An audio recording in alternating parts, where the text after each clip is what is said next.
Assalamualaikum warahmatullahi wabarakatuh dan selamat siang anak-anak bapak sekalian, baik itu 10 TKR maupun 10 TSM. Mari kita lanjutkan pada pembelajaran kita. Pada pembelajaran yang lalu sudah kita bahas, yaitu letak negara Republik Indonesia. Sekarang akan kita bicarakan masalah batas-batas wilayah negara Republik Indonesia. Anak-anak sekalian, kamu tentunya harus tahu, tak boleh nggak tahu, bahwa kekayaan alam yang dimiliki negara Indonesia tak sama banyaknya antara perairan dengan daratan. Daratan yang luas membentang ditumbuhi tumbuhan pohon-pohonan yang hasilnya semua adalah untuk kesejahteraan rakyatnya. Lautan yang begitu luas semua berisi kekayaan alam. Kekayaan alam tersebut juga untuk kemakmuran rakyatnya. Itu kita sama-sama mengetahui. Jadi baik hasil laut ataupun hasil daratan, semua adalah milik negara Indonesia yang digunakan untuk kesejahteraan rakyatnya. Bagaimanakah situasi negara Republik Indonesia ini? Kalaulah tak dibuat batas-batasnya, akan terjadilah sengketa, baik antara negara Indonesia dengan Malaysia, negara Indonesia dengan negara Australia, negara Indonesia dengan negara Papua Nugini, negara Indonesia dengan Vietnam. Akan terjadi perselisihan paham yang bisa menimbulkan peperangan. Jadi sekarang kita sebagai manusia yang tinggal di Indonesia adalah manusia yang berpancasila. Kamu adalah siswa yang berpancasila, maka kamu harus mengetahui batas-batas wilayah kita ini. Mana tahu nanti tanya orang kau, mananya batas wilayah Indonesia?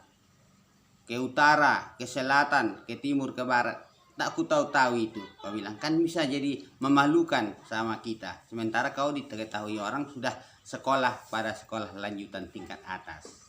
Nah, baik, sekarang akan Bapak jelaskan batas-batas tersebut. Tentunya yang pertama kita buat dari utara.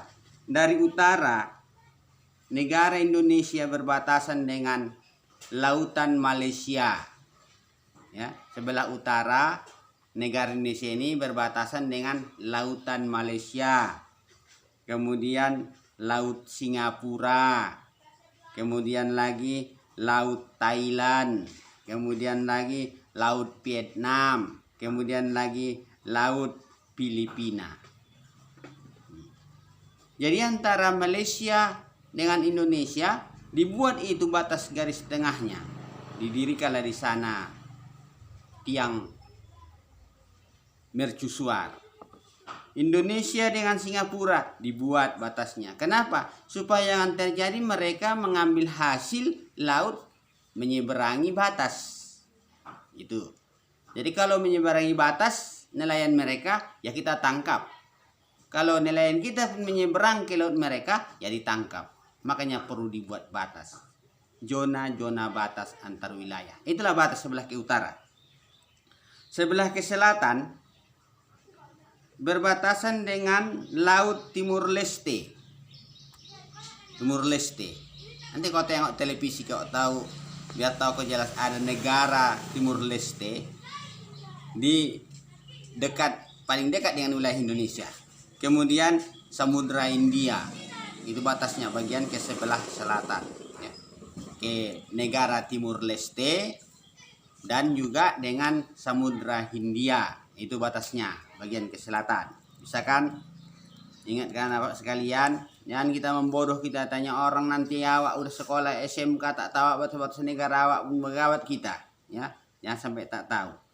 Namanya kita manusia berpancasila. Orang berpancasila itu tahu batas-batas, tak boleh melewati batas, ya. Itu arti berpancasila itu. 3. Sebelah timur berbatas dengan Papua Nugini. Dengan negara Papua Nugini. Sebelah timur berbatasan dengan negara Papua Nugini dan juga Samudra Pasifik. Negara mana ini Pak? Negara Papua Nugini. Negara Papua Nugini ini adalah ujung Pulau Irian Jaya.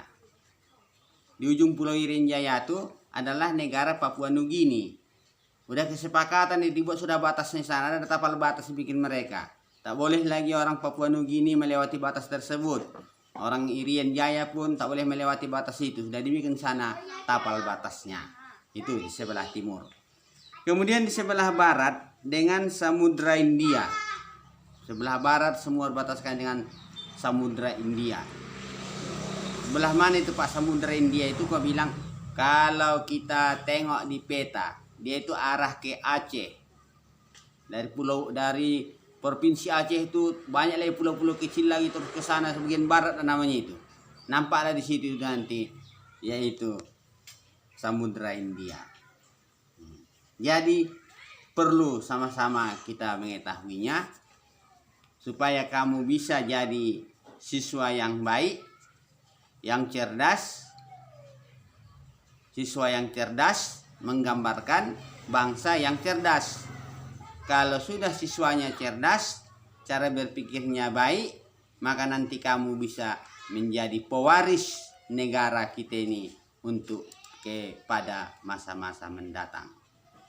Pahami ya anak bapak sekalian. Jangan lupa nanti kamu kirimkan dulu pula absen kamu, baik TKR, TSMA, TSMB, TSMC.